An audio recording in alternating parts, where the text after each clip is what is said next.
नमस्कार। इस ब्रीफिंग में शामिल होने के लिए आप सभी का धन्यवाद।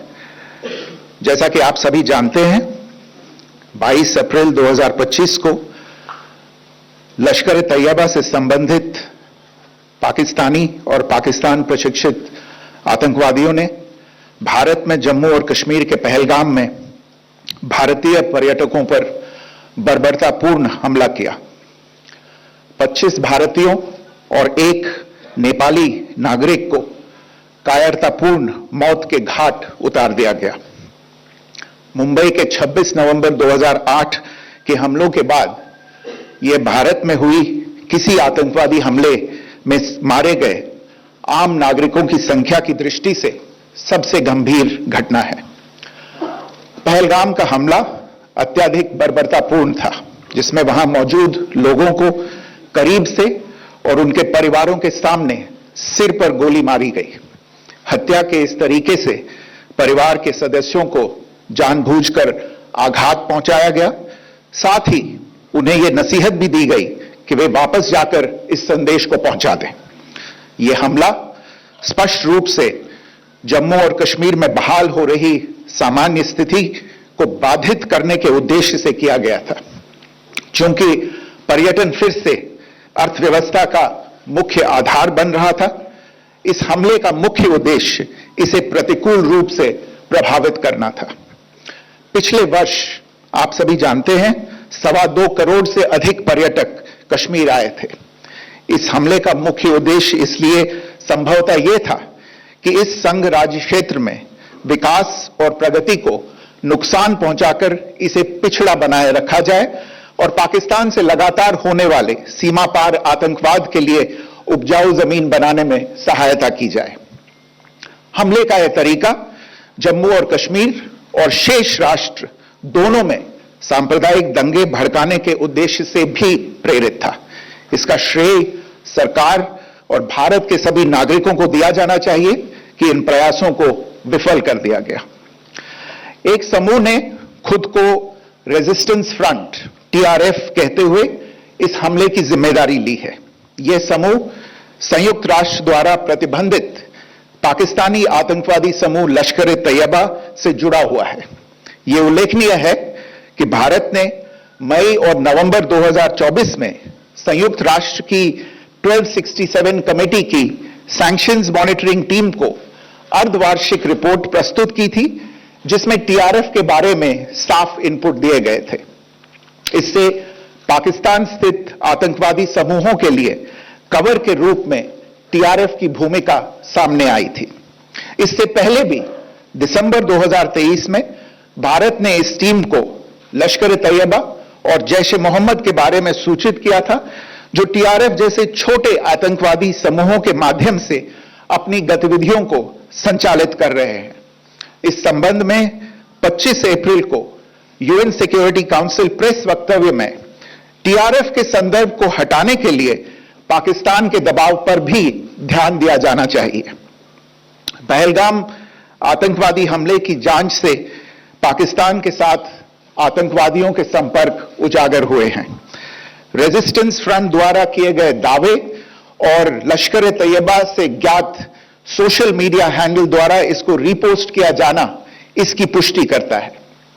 चश्मदीद गवाहों और विभिन्न जांच एजेंसियों को उपलब्ध अन्य सूचनाओं के आधार पर हमलावरों की पहचान भी हुई है।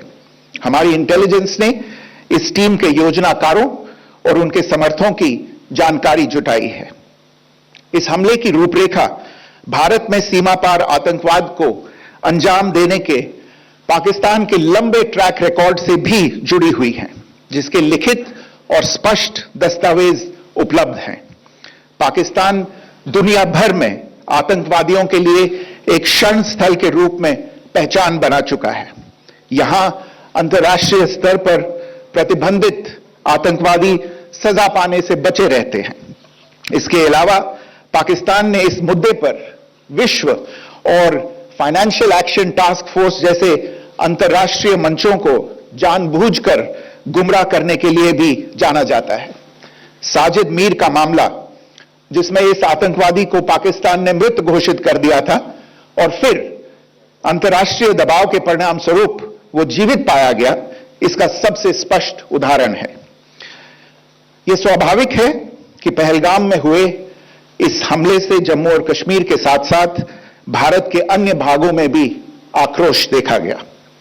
हमलों के बाद भारत सरकार ने स्वाभाविक रूप से पाकिस्तान के साथ संबंधों को लेकर कुछ कदम उठाए। आप सभी उन निर्णयों से अवगत हैं जिसकी घोषणा 23 अप्रैल को की गई थी। तथापि यह आवश्यक समझा गया कि 22 अप्रैल के हमले के अपराधियों और उनके योजनाकारों को न्याय के कटघरे में लाया जाए। हमलों के एक पखवाड़े के बाद भी पाकिस्तान द्वारा अपने क्षेत्र या अपने नियंत्रण वाले क्षेत्रों में आतंकवादियों की इंफ्रास्ट्रक्चर के विरुद्ध कार्रवाई करने के लिए कोई स्पष्ट कदम नहीं उठाया गया है। उल्टे वो इनकार करने और आरोप लगाने में ही लिप्त रहा है। पाकिस्तान आधारित आतंकवादी मॉड्यूल्स पर हमारी खुफिया निगरानी ने संकेत दिया है कि भारत के विरुद्ध आगे भी हमले हो सकते हैं। अतः इनको रोकना और इनसे निपटना दोनों को बेहद आवश्यक समझा गया। आज सुबह, जैसा कि आपको ज्ञात होगा, भारत ने इस तरह के सीमा पार हमलों का जवाब देने और उन्हें रोकने तथा उनका प्रतिरोध करने के अपने अधिकार का प्रयोग किया है। यह कार्रवाई नपीतुली, नॉन एस्केलेटरी, आनुपातिक और जिम्मेदारीपूर्ण है। यह आतंकवाद की इंफ्रास्ट्रक्चर को समाप्त करने और भारत में भेजे जाने वाले संभावित आतंकवादियों को अक्षम बनाने पर केंद्रित है। आपको यह भी स्मरण होगा कि 25 अप्रैल 2025 को संयुक्त राष्ट्र सुरक्षा परिषद ने पहलगाम आतंकवादी हमले पर एक प्रेस वक्तव्य जारी किया था, जिसमें आतंकवाद के इस निंदनीय कार्य के अपराधियों, आयोजकों, फाइनेंसरों और प्रायोजकों को जवाबदेह ठहराने और उन्हें न्याय के दायरे में लाने की आवश्यकता पर जोर दिया गया था।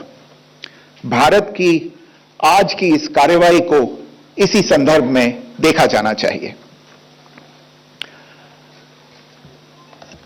Good morning. Thank you all for joining this briefing. As you are all aware, on April 22, 2025, Pakistani and Pakistan-trained terrorists belonging to the Lashkar-e-Taiba carried out a savage attack on Indian tourists at Pahalgam in Jammu and Kashmir in India. They murdered 26 people, including one national of Nepal, causing the largest number of civilian casualties in a terrorist attack in India since the 26 November 2008 attacks in Mumbai. The attack in Pahalgam was marked by extreme barbarity, with the victims mostly killed with headshots from close range and in front of their families. Family members were deliberately traumatized through the manner of the killing, accompanied by the exhortation that they should take back the message. The attack was clearly driven by the objective of undermining the normalcy returning to Jammu and Kashmir. In particular, it was designed to impact the mainstay of the economy, tourism, with a record 23 million tourists visiting the valley last year. The calculation presumably was that harming growth and development in the Union territory would help keep it backward and create fertile ground for continued cross-border terrorism from Pakistan. The manner of the attack was also driven by an objective of provoking communal discord, both in Jammu and Kashmir and the rest of the nation. It is to the credit of the government and the people of India that these designs were foiled. A group calling itself the Resistance Front has claimed responsibility for the attack. This group is a front for the UN-proscribed Pakistani terrorist group Lashkar-e-Taiba. It is notable that India had given inputs about the TRF in the half-yearly report to the monitoring team of the UN's 1267 Sanctions Committee in May and November 2024, bringing out its role as a cover for Pakistan-based terrorist groups. Earlier too, in December 2023, India had informed the monitoring team about Lashkar and Jaish-e-Mohammed operating through small terror groups such as the TRF. Pakistan's pressure To remove references to TRF in the April 25 UN Security Council press statement is notable in this regard.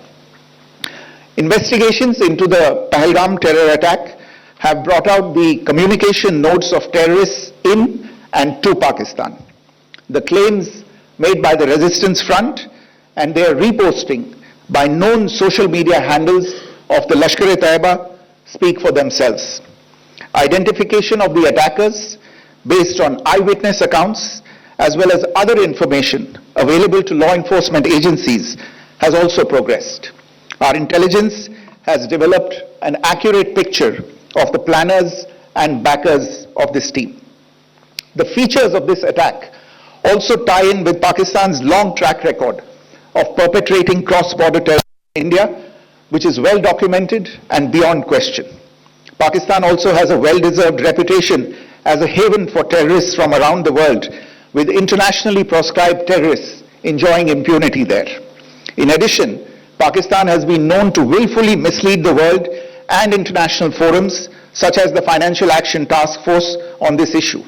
The Sajid Mir case, in which this terrorist was declared dead and then, in response to international pressure, brought back to life, found alive and arrested, is the most glaring example.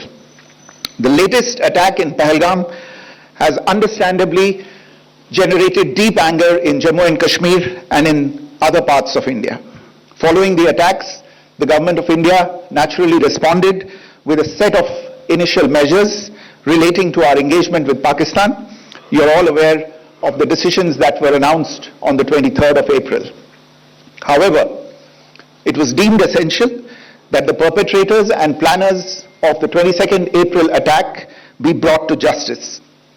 Despite a fortnight having passed since the attacks, there has been no demonstrable step from Pakistan to take action against the terrorist infrastructure on its territory or on territory under its control. Instead, all it has indulged in are denials and allegations. Our intelligence monitoring of Pakistan-based terrorist modules indicated that further attacks against India were impending. There was thus a compulsion both to deter and to preempt. Earlier this morning, as you would be aware, India exercised its right to respond and preempt as well as deter more such cross-border attacks. These actions were measured, non-escalatory, proportionate and responsible.